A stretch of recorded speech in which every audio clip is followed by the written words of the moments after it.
Welcome to my world. ఈరోజు మా first video అండి. నేనేంటే సింపుల్గా ఫస్ట్ వీడియో ట్రై చేస్తున్నాను. వెనపోస్ తీస్తుందన్నమాట. ఆ వెనపోస్ ఎలా అయితే నేను ఈజీగా చేస్తానో అది మీకు చూపిస్తాను.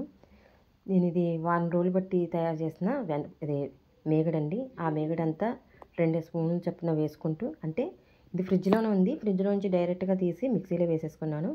అలాగే ఐస్ ఉంటుంది కదా, మీరైతే మామూలుగా క్యూబ్స్ వేసుకోవచ్చు. నేను వాటర్ అయ్యి ఉంటుంది మాకు, అది వేసేసి అనమాట డైరెక్ట్గాను వేసేసి ఒక 2-3 సార్లు మిక్సీ కొడితే కనుక చక్కగా వెనపూసలా తయారైపోద్ది. ఇదైతే మనకు చేసుకోవడానికి చాలా ఈజీగా ఉంటుంది. చెయ్యి అయితే పెట్టాల్సిన అవసరం లేదు, గరిటెతో వేసుకుంటాం, గరిటెతో తీసేసుకోవడమే. ఇప్పుడైతే ఒక రౌండ్ అయ్యింది, ఇదిగోని చూపిస్తున్నాను మీకు నేను. ఒక రౌండ్ అయ్యింది. ఇలాగే మనకి ఎంత ఉంటే అంత క్వాంటిటీ తక్కువ బట్టి అలా వేసుకుంటూ చేసుకోవడమే. ఇదండి ఈ రకంగా అన్నమాట. ఫస్ట్ సారి వేసాం కదా, చూడండి ఎంత గట్టిగా వచ్చిందో. ఇదే కనుక మనం చేయాలంటే సలకం పెట్టి మినిమం ఒక అరగంట అయినా పడుతుంది చేయడానికి. ఇదైతే ఫటాఫట్ మీద ఒక 10 నిమిషాల్లో అయిపోద్ది.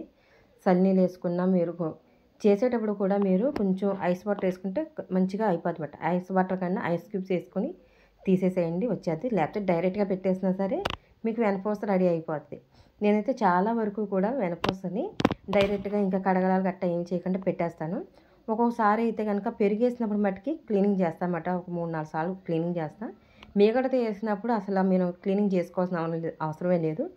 ఇలా డైరెక్ట్గా వేసేసుకొని డైరెక్ట్గా పెట్టేసుకోవడం. ఇవాళ కూడా నేను కొంచెం వాటర్ ఎక్కువ అయిందని చెప్పి డైరెక్ట్గానే పెట్టేశాను నేను. ఇది 2వ ట్రిప్ అయితే వేస్తున్నమాట. ఇలా నేను వారం రోజులు బట్టి స్టోర్ చేసిన ఇది త్వరకంటే అదే మీగడ వచ్చి నాకు ఒక 400 గ్రాముల నెయ్యి అయితే వచ్చింది. ఇది గేదె పాలతో చేసిందండి వెనపూస. నెయ్యి కూడాను ఇది మామూలుగా ప్యాకెట్ పాలకైనా మనకు వస్తుంది, కానీ గేదె పాలతో అయితే కొంచెం బాగుంటుంది కదా. మాకైతే కొంచెం గేదె పాలు దొరుకుతున్నాయి, అందుకని కొంచెం గేదె పాలతోనే పైన తొరక తీస్తాం. ఫస్ట్ మీకు తొరక గట్టిగా రావాలంటే పాలు మరగ్గానే కొంచెం చల్లారిన తర్వాత బాగా చల్లారాక ఫ్రిడ్జ్లో పెట్టుకుంటే పాల మీద మీగడ దలసరిగా కడుతుంది. 10 రోజులకి తయారయ్యే మీగడ కాస్త వారం రోజుల్లోనే మనకు అంత తయారవుతుంది. ఒకసారి ఇలా ట్రై చేసి చూడండి. మొత్తం 3 సార్లు వేసానండి మిక్సీలోని. ఇంకా మిక్సీలో ఉన్నది కూడా తీసేసి నేను ఇంకా వేసేస్తున్నాను. ఈ దాకా వచ్చి ఎప్పుడు కూడా నెయ్యే చేస్తానండి, అందుకని ఆ దాకా అంత నల్లగా పట్టుంది.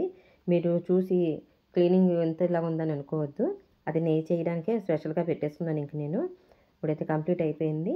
ఇలా డైరెక్ట్గా పెట్టేస్తానండి నేను ఎప్పుడు కూడాను, ఎందుకంటే మళ్ళీ క్లీనింగ్ చేయవలసిన అవసరం లేదు. పాల మీగడతో చేసింది ఎప్పుడు కూడా క్లీనింగ్ చేయట్లేదు.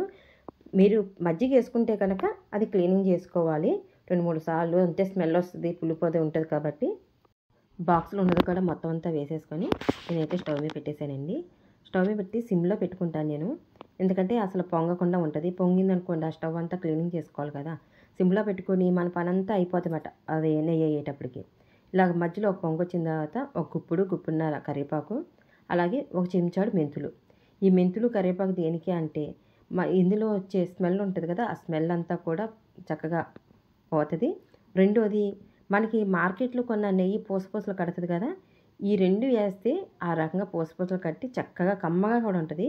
ఇదిగోండి నేను లాస్ట్కి వచ్చానండి, అందుకని మీకు మధ్యలో కూడా వీడియో పెట్టలేదు. ఇది పెట్టేసి నేను చక్కగా పని అంతా కంప్లీట్ చేసేసుకున్నాను. రెడీ అయిపోయింది. నేను ఎప్పుడూ కూడా స్టీల్ దాంట్లోనే నెయ్యి తీసుకుంటానండి.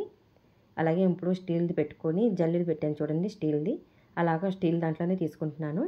నేను ఇంక ఇలాగే డైరెక్ట్ పెట్టేసుకుంటాను అనమాట, ఇంకా స్టోరేజ్ చేసేసుకుంటాను. అంటే గాజు సీసాల గట్ట నేనైతే తీయను. నాకు పొద్దున్నే 5:30కే నాకు వంట ఉంటుంది. పిల్లలకి చిన్నపిల్లలు ఉన్నారు, క్యారేజీ పెట్టుకునే పని ఉంటుంది అన్నమాట నేను. అందుకని ఈ సీసాలు పెట్టాను నా హడావిడికి నా స్పీడ్కి ఆ సీసా పగిలిపోద్ది, అందుకని ఇలాగా స్టీల్ డబ్బాలో పెట్టుకుంటాను. క్లీనింగ్ పర్పస్ కూడా క్లీనింగ్ చేసుకోవడానికి కూడా చాలా ఈజీగా ఉంటుంది. ఇదిగోండి రెడీ అయిన తర్వాత అయితే ఈ రకంగా ఉంది. నేను చేయబోయే స్వీట్కి నెయ్యి కావాలి, అందుకని ముందుగా నెయ్యి అయితే రెడీ చేసి పెట్టుకున్నాను. రేపటి వీడియోలో ఆ స్వీట్ ఏంటో చూడండి.